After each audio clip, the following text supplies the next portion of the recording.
Hello friends, मैं Saurabh Kumar top से 10 gate में आपका स्वागत करता हूं। आज हम जानेंगे कि जीविका के ज्वाइनिंग के दिन आखिर क्या क्या सब करवाया गया। एक एक करके हम सभी चीज़ जान लेंगे कि जीविका के खास उन लोगों के लिए मैं ये वीडियो बना रहा हूं कि जो कि वेटिंग लिस्ट में है। जिन लोगों का क्लियर होगा वो लोग जान चुके रहेंगे और अदर लोग भी जान रहेंगे कि ज्वाइनिंग के दिन आखिर कैसे क्या सब किया जाता है। तो चलिए अपने वीडियो की तरफ। वीडियो पसंद आए तो लाइक, सब्सक्राइब एंड शेयर ज़रूर करें। तो फ्रेंड्स, मैं आप लोगों को बता दूं कि जीविका के दिन जो कि आपको ऐसे तो कोई बताया नहीं गया था डेट कि आपको कितने बजे से आना था, लेकिन आपको जाना था ऑफिस टाइम में ही, यानी कि 10 बजे से प्रेजेंट होना था। 10 बजे से आपको स्टार्ट ऐसे नहीं हुआ था, 11 बजे के आसपास से आपको वहाँ स्टार्ट कर दिया गया था। ऐसे आप 10 बजे तो आप जा सकते थे, लेकिन आप ऐसे 12 बजे तक भी पहुँचते पहुँचते हैं तो वहाँ कोई दिक्कत नहीं हुआ था। जितने बजे, क्योंकि वहाँ तो कोई टाइम मेंशन तो था नहीं, तो जितने बजे पहुँचे उसके लिए कोई उतना खास बात नहीं कहा गया था। तो देखिए फ्रेंड्स, एक एक करके मैं बता देता हूँ कि उस दिन क्या क्या हुआ।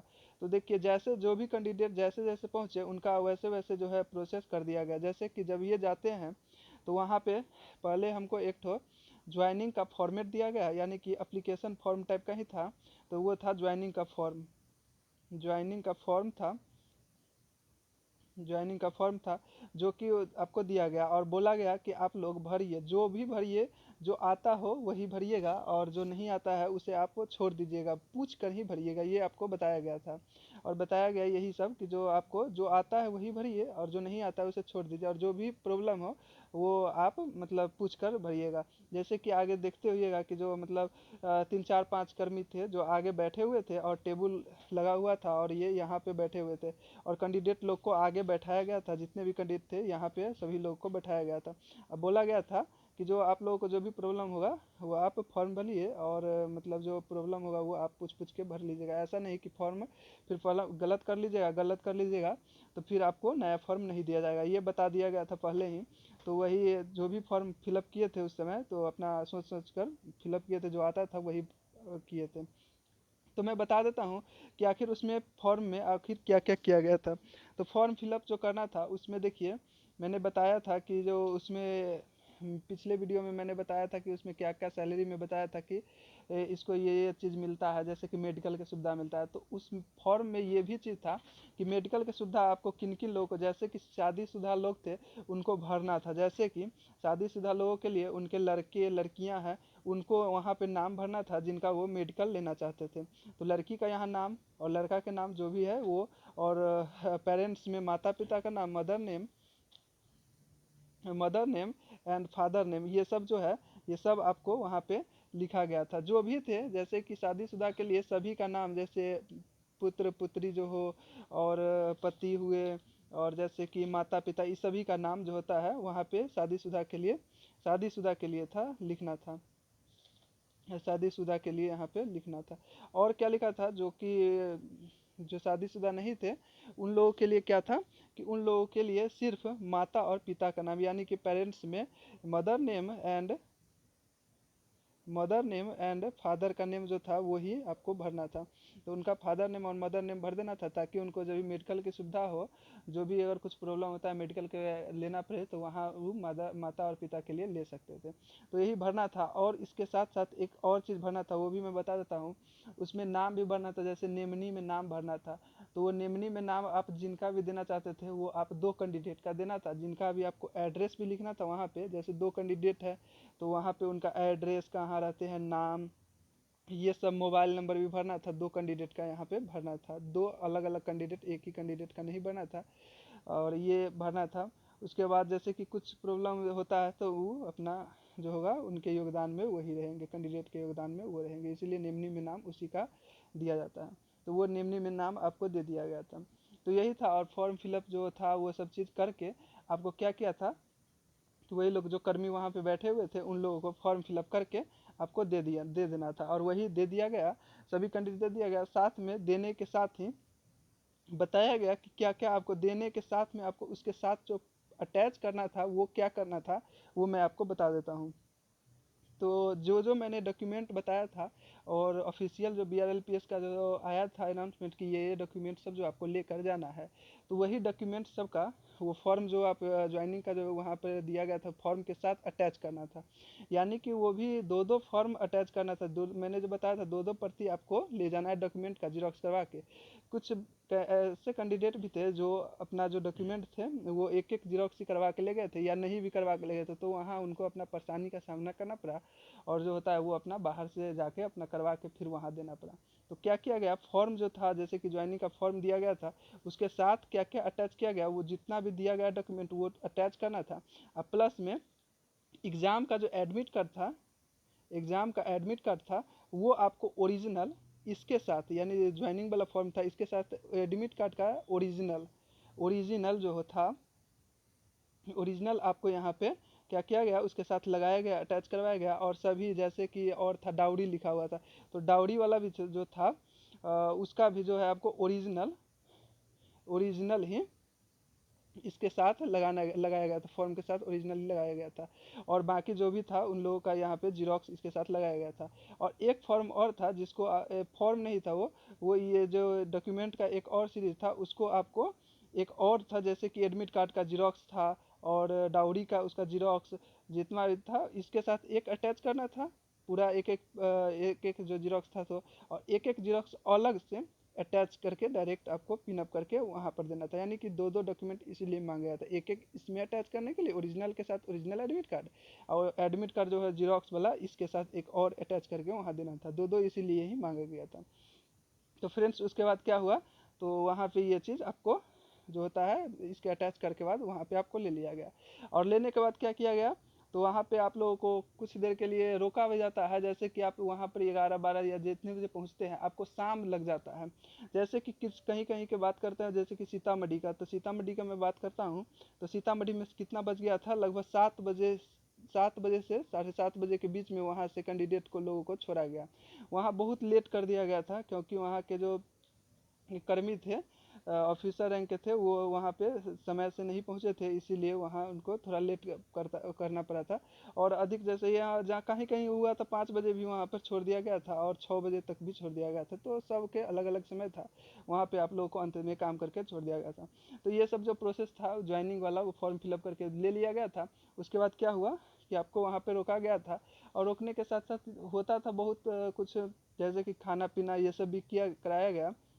जैसे कि देखिए फ्रेंड्स, उनके साथ किसी कैंडिडेट के साथ कोई और भी कैंडिडेट गए थे तो उनको जो है खाना पीना का प्रबंध खुद ही करना पड़ा, उनको जीविका द्वारा नहीं कराया गया। सिर्फ खाना जो था वो जीविका के कैंडिडेट थे उनके उनके लिए ही खाना का प्रबंध किया गया, कैंडिडेट के लिए ही सिर्फ खाना का प्रबंध किया गया। तो हुआ क्या, खाना पीना खाने के बाद कुछ आराम करने के बाद फिर आपको वहाँ पे ज्वाइनिंग लेटर दिया गया, जो कि मैं यही दिखा देता हूँ, जो कि मैंने अभी पेज पे यह खोला हुआ हूँ, यही आपका जो है ज्वाइनिंग लेटर था। तो मैं एक एक करके बता दूंगा कि ज्वाइनिंग लेटर में आखिर क्या सब था। तो चलिए देख लेते हैं कि ज्वाइनिंग लेटर आपको दिया गया अंत में वो उसमें क्या क्या था, और कुछ भी हुआ जो कि एक और दिया गया इमर्शन के संबंधित भी बात था, वो भी देख लेते हैं। खास करके ये वेटिंग लिस्ट वालों के लिए तो कहिए खुशखबरी ही खुशखबरी है। तो चलिए देख लेते हैं कैसे खुशखबरी होगा, वो भी मैं अंत में बता दूंगा। तो चलिए पहले देख लेते हैं कि ज्वाइनिंग लेटर किस तरह का दिया गया था। पीवाईसी के लिए मैंने जिन कैंडिडेट का था यहाँ पे नाम वगैरह, उनको मैंने यहाँ पे हाइड कर दिया हूँ। तो चलिए देख लेते हैं क्या क्या चीज़ था। तो पहले यह देख ले रहे हैं यहाँ जीविका का जो अति है, ये सब लिखा हुआ Bihar rural livelihood promotion society, ये सब जो दिया गया है। और देखिए मैं जो यहाँ पे दिखा रहा हूँ या जो दिया गया है यहाँ पे देगा बेली रोड पटना, ये पूरा जो है मेन का यहाँ पे दिया गया है। और देखिए यह डेट जो है इनका क्या था, ये डेट इस पे 5/12 का ही दिया गया था, ज्वाइनिंग लेटर 5/12 का ही यहाँ पे दिया गया था। तो आगे देख लेते हैं आगे और क्या क्या चीज़ था। तो देखिए मैंने यहाँ पे हाइड कर रखा था, और यहाँ पे क्या क्या था सो मैं बता देता हूँ एक बार। यहाँ पे था क्या, कैंडिडेट का नाम एड्रेस सब जो था ये सब था, और ये यहाँ पे भी नाम वगैरह ये सब चीज़ था, यहीं पे आपको दिया था। तो चलिए अब देख लेते हैं आगे उसमें क्या क्या दिया गया था। तो मैं थोड़ा देर के लिए भी रुक लूँगा, बहुत ज़्यादा बड़ा पेज है इसीलिए आपको थोड़ा दिखा देता हूँ। तो देखिए यहाँ पे क्या हुआ था, ये सब जो दिया हुआ है 31 दिसंबर इतना term condition mentioned here under, ये सब जो दिया गया था देखिए, ये सब आप पढ़ लीजिएगा एक एक करके, बहुत लग जाएगा ऐसे समय में, ज़्यादा देर दिखाऊंगा तो आप रोक कर भी देख सकते हैं। और यहाँ पे देखिए मेंशन किया गया है मंथली जो आपको पैसा मिलेगा वो, देखिए ये इतना जो है नोटिफिकेशन में देखिए फ्रेंड्स कितना हुआ, 13,300 से दिया गया था 19,000 कुछ रुपया समथिंग दिया गया था। लेकिन यहाँ देखिए बेसिक पे यहाँ दिया गया था नोटिफिकेशन में, लेकिन यहाँ पे देखिए मेंशन क्या किया गया है, मेंशन यहाँ किया गया है बेसिक सैलरी 7500 है, HRA 1500 है, प्रोजेक्ट अलाउंस 2400 है, और एम्प्लॉयर PF कंट्रीब्यूशन जो है 900 रुपया है। तो देखिए यहाँ पे इतना किसी का अनुभव भी नहीं था और इतना दिया जा रहा है। तो मैं इस पर एक स्पेशल वीडियो बनाऊंगा जिसमें इसमें सैलरी के बारे में चर्चा करूंगा कि सैलरी आखिर क्यों बेसिक सैलरी इतना दिया गया, HRA इतना दिया गया, क्यों आखिर जो 13,300 था ये और 19,000 तक क्यों नहीं दिया गया, कैसे क्या किया गया है, इसमें क्या लोचा है, ये सभी मैं अगले वीडियो में जान लूँगा क्योंकि यहाँ लॉन्ग वीडियो हो जाएगा। मैं यहाँ आपको सिर्फ ज्वाइनिंग के संबंधित ही दिखा रहा हूँ। तो देखिए यहाँ मेंशन किया गया है और इतना ही सैलरी जो इसमें ये दिया गया है सैलरी, इतना ही सैलरी मिलेगा, इससे ज़्यादा सैलरी नहीं मिलेगा। एक एक करके आप पॉइंट को आप पढ़ सकते हैं, मैं थोड़ा थोड़ा देर के लिए रोक लेता हूँ। देखिए फ्रेंड्स इसमें यहाँ पे बताया भी गया है जैसे कि लैपटॉप वगैरह का जो था, ये भी आपको यहाँ पे देखिए HRA manual of the society like child education allowance, ये सब जो मिलेगा ये सब बताया गया है, लैपटॉप मेंटेनेंस अलाउंस, ये सभी यहाँ पे बताया गया है। जो भी आपको ज्वाइनिंग के संबंध में जो भी सैलरी था, ये सब क्या क्या बेनिफिट, क्या क्या चीज़ मिलेगा, क्या सब होगा, ये सब यहाँ पे कैसे आपको सैलरी इंक्रीज होगा, ये सभी देखिए। ये एनुअल परफॉर्मेंस लाइकली जो है कितना परसेंट पड़ेगा, 5% योर बेसिक सैलरी का बढ़ेगा, ये सब यहाँ पे बताया गया है। मैं अगर लंबा ऐसे वीडियो हो जाऊँगा, ज़्यादा देर समझाऊंगा तो आप यहाँ पे देख सकते हैं। और देखिए अंत में बता देता हूँ कि यहाँ पर क्या था, यहाँ पे कैंडिडेट का जो सिग्नेचर करना था वहीं पे करना था। जब ज्वाइनिंग आप मतलब ज्वाइनिंग केंद्र पर जो था, ज्वाइनिंग सेंटर पर ही यहाँ पे आपको यहाँ पे साइन करना था। तो यहाँ पे अपना समथिंग जो भी नाम हो अपना साइन कर दिया ना था। और देख लेते हैं इसके साथ ही अगला पेज इसमें अटैच था, वो भी मैं आपको देख लेता हूँ। तो ये तो वही पेज है, देखिए इसको भी आप देख लीजिएगा थोड़ा देर रोक के। इसमें भी पॉइंट पे पॉइंट दिया गया है, 8 9 10 पॉइंट, इस सब को आप देख सकते हैं कि क्या क्या इसमें बताया गया था। रोक कर आप लोग देख लीजिएगा क्या क्या है, ऐसे वेटिंग लिस्ट वालों के लिए खास ये पहले से ही जानकारी होगा। और मैं बता दूंगा कि अगर डॉक्यूमेंट जिन लोगों का नहीं था उन लोगों का भी क्या किया गया, ये भी मैं आपको बता दूंगा। तो देखिए फ्रेंड्स ये लोग आप पढ़ सकते हैं और मैं इसके साथ साथ आप लोगों को बता भी देता हूँ कि क्या क्या किया गया। देखिए यही सब चीज़ है, दिया गया पूरा चीज़ यहाँ पर दिया गया है, जो भी चीज़ था यहाँ पर भी फिर कैंडिडेट को अपना साइन करना था। अब मैं बता देता हूँ कि क्या इस दिन जो हुआ, जैसे किसी कैंडिडेट का कोई चीज़ डॉक्यूमेंट नहीं था तो उनको क्या करना पड़ा था कि देखिए उस दिन क्या कहा गया था, आपको पहले आप ही से पूछ लिया गया था क्या स्टूडेंट से, आपको कितना दिन का समय चाहिए, 15 दिन का समय चाहिए या आपको 30 दिन का समय चाहिए, आप पर डिपेंड करता है आपको कितना दिन चुनना था। वो कहते थे 15 दिन आप ले लीजिए समय, आपको ये चीज़ दे देना है, जमा कर देना है यहाँ ऑफिस में आकर। लेकिन बाय द वे अगर आप चाहते हैं कि नहीं हमको 15 दिन नहीं 30 दिन के अंदर में हम दे देंगे आपको, तो आप बोल सकते थे वहाँ पर, और बोला गया कि सर मैं 30 दिन में आपको यहाँ पे दे दूंगा। तो आपको वही 30 दिन का समय दिया गया और बोल दिया गया कि 30 दिन में आप यहाँ पे जमा कर दीजिए, नहीं तो उसके बाद जो होगा तो मैं उसका रिस्क नहीं लूँगा, 30 दिन में आपको जमा कर दिया। तो समय यहाँ पर मिला गया, चाहे जो भी डॉक्यूमेंट प्रॉब्लम जो भी हो उनके लिए आपको समय यहाँ पे दिया गया। और भी मैं एक बात कर लेता हूँ, देखिए वहाँ पर एक कैंडिडेट का कुछ प्रॉब्लम अटक गया था, वो प्रॉब्लम क्या था वो मैं बता देता हूँ। उस प्रॉब्लम यही था कि वो लड़का था जो कि ईबीसी से फॉर्म भर दिया था, फॉर्म फिलअप के समय जो था वो क्या कर दिया था, ईबीसी डाल दिया हुआ था और उसका रिजल्ट जो हुआ था यूआर में हुआ, ना जाने ये कैसे हुआ था। और ईबीसी ऐसे वो फॉर्म फिलअप में भरा था और वो यूआर में उसका रिजल्ट आया और वो कास्ट में भी कौन था, यूआर ही था। ये कैसे किया गया, क्यों किया गया, तो देखिए वहाँ पर भी कर्मी द्वारा बात किया गया उस लेवल से और कहा गया कि इनका लिया जाए कि नहीं लिया जाए, तो वहाँ पे इनका भी सक्सेस कर दिया गया और कहा गया एक शपथ पत्र टाइप का लिखवाया गया और बोला गया कि अगर भविष्य में कोई भी चीज़ मेरे पर कार्रवाई किया जाएगा तो उसके लिए केवल मैं और मैं ही जिम्मेदार हूँगा। इस पर आपको उसको साइन करवाया गया कैंडिडेट को और उसका भी ज्वाइनिंग वहाँ पे ले लिया है। तो आप जान लीजिए कि आपको ज्वाइनिंग वहाँ पे लेगा ही लेगा, इसके लिए कोई आपको दिक्कत नहीं है। डॉक्यूमेंट रहेगा, आपको समय भी नहीं रहेगा तो भी दे दिया जाएगा। तो एक एक करके देख लेते हैं, लंबा वीडियो हो रहा है। ये भी कुछ है पॉइंट, ये भी आप देख लीजिए, ये भी देख लीजिए, ये भी था ज्वाइनिंग के साथ ही, ये सब भी पोर्शन आपको दिया गया था।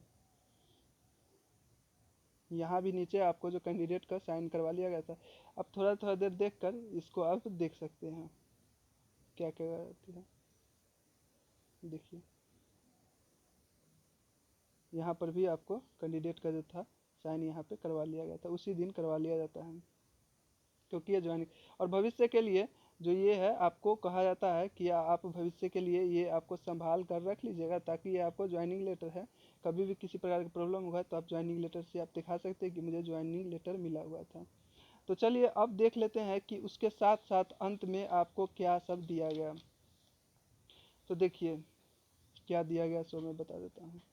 उसके साथ साथ अंत में ज्वाइनिंग लेटर के अंत में एक बार आने के वक्त एक बार दे दिया गया इमर्शन से संबंधित दे दिया गया कि अब आपको इमर्शन में किस ब्लॉक में मतलब आपको जाना है, किस प्रखंड में आपको दिया गया है, वो इसमें आपको लिस्ट दे दिया गया। जैसे जितना कैंडिडेट थे उस सब का कैंडिडेट का यहाँ पे आपको लिस्ट में नाम दे दिया गया था। तो देख लेते हैं एक एक करके कि कैसे क्या था प्रोसेस। तो ये है क्या चीज़ का है, ये इमर्शन का था, जो कि 10 दिन का इमर्शन है, साथ में इसको दे दिया गया था अंत में। और ये देने के बाद आपको कह दिया गया था कि आप जा सकते हैं घर पे। वही जो होता है लेक्चर दिया गया उनके ऑफिसर द्वारा, और जो यही करना चाहिए, कैसे किया जाता है, ये सब चीज़ बता दिया गया। इमर्शन जो है वो ट्रेनिंग के तौर पर ही समझिए कि वही ट्रेनिंग है जिसमें आपको बहुत कुछ सीखने को मिलता है। तो चलिए देख लेते हैं इसको कि क्या सब था। देखिए इसमें दिया गया है 16 तारीख को जो ज्वाइनिंग था सीसी पोस्ट के लिए उसी का है। तो 16 तारीख यहाँ डेट दिया गया है, रेफरल नंबर भी यहाँ पे दिया गया है। ये देखिए SITA दिया हुआ है, ये सीतामढ़ी का किसी कैंडिडेट है, उसका डुमरा सीतामढ़ी, उनका मैं दिखा रहा हूँ। आप ही लोग में से कोई भेजे हुए थे जिनका मैं ये दिखा रहा हूँ, तो आप देख लीजिए। और पोजीशन कैंडिडेट देखिए, ज्वाइनिंग जो है आपको 16 तारीख का उनका था, और इमर्शन पीरियड था देखिए एक दिन कल होकर इमर्शन स्टार्ट हो गया, यानी कि 17/12 से लेकर 26 तक इनका इमर्शन 10 दिन के लिए होगा उसके बाद। और फ्रेंड्स मैं बता देता हूँ इसमें जो है आपको छुट्टी तो पूरा मिला है।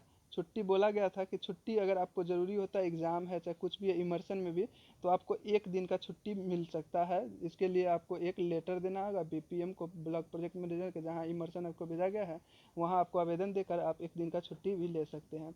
और किसी को खास ज़रूरी है तो 2-3 दिन का भी छुट्टी ऐसे मिल गया था। तो ऐसा कोई बात नहीं है कि छुट्टी आपको नहीं मिलेगा। तो एक एक करके मैं आप दिखा देता हूँ, ये सब तो आप देख लिए। अब आगे बढ़ता हूँ। देखिए ये चीज़ आपको बताया गया था, बहुत बार जिक्र किया गया कि आप पहले ये समझ लीजिए men's responsibility of the report candidate for immersion period is an mentioned below. ये आपको बताया गया, कहा गया ये रामायण की तरह आप पढ़ लीजिए। यही चीज़ जो है आपको मतलब अथी में जो है इमर्शन के दौरान या चाहे पूरा जब ज्वाइन करके आप परमानेंट हो जाइएगा तो आपको यही चीज़ सब काम आएगा। ये चीज़ सब आप लोगों को सीखना ही पड़ेगा, और यही चीज़ आपको मतलब इस काम करने के दौरान आपको मिलेगा। तो कहा गया एक एक पॉइंट को बताना बहुत कठिन हो गया, उन लोगों के द्वारा भी नहीं बताया गया, और बोला गया बहुत समय ऐसे हो जाएगा, और आप लोग ये चीज़ को एक एक करके इमर्शन के दौरान ही समझ लीजिएगा, और रोज़ जो है इमर्शन के दौरान इसको आप पढ़िएगा। तो यहाँ से आप देख सकते हैं कि क्या क्या चीज़ था। तो देखिए लंबा वीडियो हो चुका है, तो मैं इसको आपको थोड़ा थोड़ा देर के लिए देख लीजिएगा। मैं यहाँ से रोक रहा हूँ थोड़ा देर के लिए। जितना भी कर क्या क्या करना था, क्या सब करना है, क्या सब है, कैश बुक, मोनिट बुक, जितना जो भी चीज़ है यहाँ पर ये सब दिया गया। शॉर्ट फॉर्म में भी कुछ कुछ दिया गया, VO दिया हुआ है, ये सब शॉर्ट फॉर्म भी था, CLF। तो ये सब आपको समझना था, जो कि आपको पुराना CC थे वो समझा देंगे, चाहे जो भी हो आपको, जहाँ हुआ इमर्शन करिएगा वहाँ आपको ये चीज़ सब बता दिया जाएगा। जो भी प्रॉब्लम था वो बोला गया कि आप वहाँ पे आप समझ लीजिएगा। तो एक एक सेकंड के लिए मैं रोक देता हूँ, आप देख लीजिएगा कि क्या चीज़ क्या क्या चीज़ आपको है। ऐसे ये देखिए ये आपको समझ में अभी नहीं आएगा, जब आप इमर्शन में जो भी गए हैं उन्हीं को ये समझ में आएगा, वो भी बहुत समय लगने के बाद ही ये चीज़ समझ में आएगा। तो देखिए और अंत में जो ये वहाँ के अधिकारी द्वारा ये साइन किया गया था। और देख लेते हैं इसके साथ भी कुछ दिया गया था देखिए। और जो है यहाँ पे देखिए कुछ और यहाँ पे इंस्ट्रक्शन यहाँ पे और दिया गया है, इन लोगों को भी इस सबको भी समझना था। और CC टू ऑल एम्प्लॉय जीविका सीतामढ़ी, सीतामढ़ी का है, ये दिया गया यहाँ पे, सिग्नेचर भी यहाँ पे दिया गया है। तो देख लेते हैं आगे और क्या सब था। देखिए यही चीज़ मेन इंपॉर्टेंट था इमर्शन के लिए, 10 दिन का इमर्शन का यही था। Candidate list for 10 days immersion के क्या था, पोस्ट कम्युनिटी कोऑर्डिनेटर का, जो कि 26 तारीख तक होने वाला था। तो यहाँ पर देखिए सीरियल नंबर दिया था, जितने भी कैंडिडेट गए थे उन लोगों का सीरियल नंबर था, और कैंडिडेट का यहाँ पे नाम था, एप्लीकेशन ID था, होम ब्लॉक जैसे कि सीतामढ़ी से कोई डुमरा से आते हैं तो यहाँ होम ब्लॉक उसका डुमरा था, और इमर्सन का उसको अगर रून्नी सैदपुर भेज दिया गया तो यहाँ पे रून्नी सैदपुर, मतलब कोई भी डिस्ट्रिक्ट का जहाँ हो इमर्सन का ब्लॉक यहाँ पे उनको दे दिया गया था। और वहाँ पे बीपीएम का, मतलब जहाँ इमर्सन ब्लॉक है उसका बीपीएम का कॉन्टेक्ट नंबर भी दे दिया गया था, ताकि आपको सुविधा हो कि वहाँ के बीपीएम कौन है, कहाँ पे है सेंटर, ये आप वहाँ से फ़ोन करके पूछ सकते थे। तो जिनका जितना का हुआ था सभी का बीपीएम का भी नंबर दे दिया गया था। इसी तरह जितना कैंडिडेट वहाँ पहुँचे थे उस सभी का नंबर, नाम, application ID, home block, immersion block और बीपीएम कॉन्टैक्ट नंबर, ये सब यहाँ पे दे दिया गया था। तो ये सब करा देने के बाद आपको बोला गया था कि कल आपको वहाँ भी इमर्शन डेट पर भी आपको पहुँचना कब है, तो आपको पहुँचना है वही डेट पर पहुँचना है कि जो 10 बजे वहाँ सवेरे आपको पहुँच जाना होगा, सुबह पहुँच जाना होगा। तो सवेरे लोग फिर वहाँ से पहुँचे। उस दिन आपको इमर्शन पर के लिए नहीं रखा गया, जो भी बहुत सारे स्टूडेंट थे जो कि उसी दिन अपना सामान बोरिया बिस्तर पैक करके पहुँच गए थे ज्वाइनिंग सेंटर पे, तो वहाँ पे उस दिन रखा नहीं गया तो उनको परेशानी हुआ, और फिर वो अपना घर पर जो सामान था वो लेकर आना पड़ा। और कल ले होकर उनको फिर सामान के साथ इमर्शन के लिए अपने जहाँ के दिया गया था जिस ब्लॉक में, वहाँ इमर्शन ब्लॉक में वहाँ अपना लोग गए, और वहाँ उनको सीएम के यहाँ हो चाहे कोई जो भी जिनके भी यहाँ हो, वहाँ पे आपको उन लोगों को सभी जगह रख दिया गया। और वहीं से अभी 10 दिन का जो है वो सब चीज़ चालू हुआ है। और फ्रेंड्स मैं अंत में बता देता हूँ कि मैं बता रहा हूँ कि वेटिंग लिस्ट वालों को अब बहुत ज़्यादा चांस है, वेटिंग वालों को बहुत ज़्यादा चांस है। अब बता दूंगा कि अगला वीडियो में बताऊंगा क्यों चांस है, और समझिए वेटिंग वाले को तो क्या है, बल्ले बल्ले ही है। मिलते हैं नेक्स्ट वीडियो में और जान लेंगे कि कैसे बल्ले बल्ले हैं। तो चलिए फ्रेंड्स, आप लोगों ने अपना कीमती समय दिया, इसके लिए